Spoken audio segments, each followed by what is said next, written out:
আসসালামু আলাইকুম।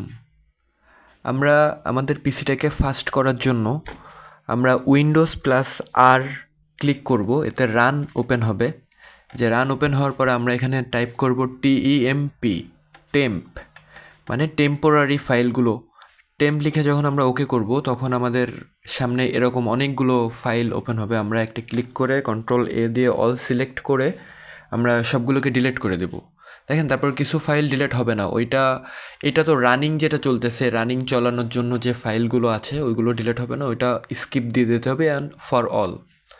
তারপর টেম্পের পরে আমরা আরেকটি কমেন্ট আমরা দিতে পারি, সেটা হচ্ছে পার্সেন্টেজ টেম্প পার্সেন্টেজ দিলে এই দেখেন অনেকগুলো ফোল্ডার, যে ফোল্ডারগুলো আমার পিসির জন্য দরকার না, তো আমরা এই যে অল সিলেক্ট করে ডিলিট করে দিব, ডিলিট হয়ে যাবে। দেখবেন কিছু ফাইল বলবে ডিলিট হবে না, তো এটা ডু দিস ফর অল দিয়ে স্কিপ করে দিব আমরা। এতে আমাদের পিসির অপ্রয়োজনীয় অনেকগুলো ফোল্ডার কিন্তু আপনার ডিলিট হয়ে যাচ্ছে। তারপর আবারও উইন্ডোজ প্লাস আর দিয়ে আমরা ট্রি, ট্রি এইটাই করব। আমি কমেন্টগুলো মানে সব ডিসক্রিপশন বক্সে দিয়ে দিব, আপনারা ওইখান থেকে দেখে নেবেন।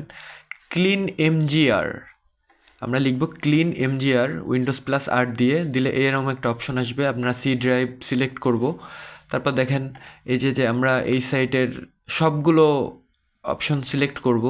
আমাদের এগুলো কোনোটারই দরকার নাই, আমরা এই যে পার্মানেন্টলি ডিলিট করে দিব। এটা একটু সময় লাগবে হতে, ডিলিট হচ্ছে, দেখেন ডিলিট হয়ে গেল। আবার আমাদের অনেক সময় মানে নিজেদের পিসি বা অন্য কারোর পিসির ডায়লগ বক্সটা দেখার প্রয়োজন হয়, যে পিসিটা কি মানে কীভাবে চলতেছে, বা পিসিটার ডকুমেন্টেশনটা যদি দেখতে প্রয়োজন হয়, তাহলে আমরা ডিএক্স ডায়লগ বক্স ওপেন করতে পারি। একই প্রসেস উইন্ডোজ প্লাস আর দিয়ে আমাদের কমেন্ট হচ্ছে ডিএক্স দেখেন আমাদের পিসির সব ইনফরমেশনগুলো কিন্তু চলে আসছে। এই যে পেজ ওয়ান, আমাদের পিসির নাম, ঠিকানা, র্যাম,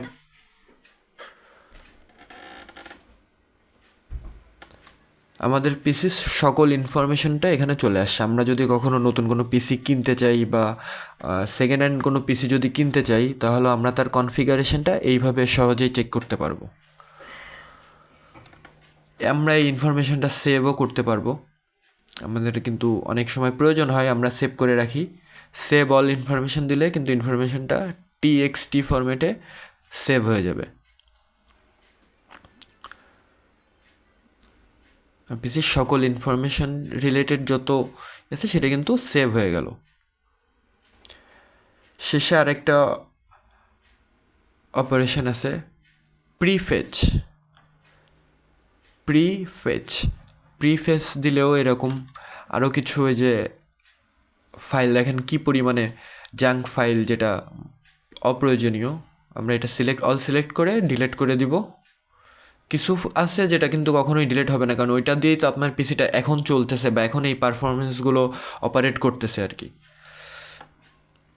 এইটাই ছিল। আসসালামু আলাইকুম।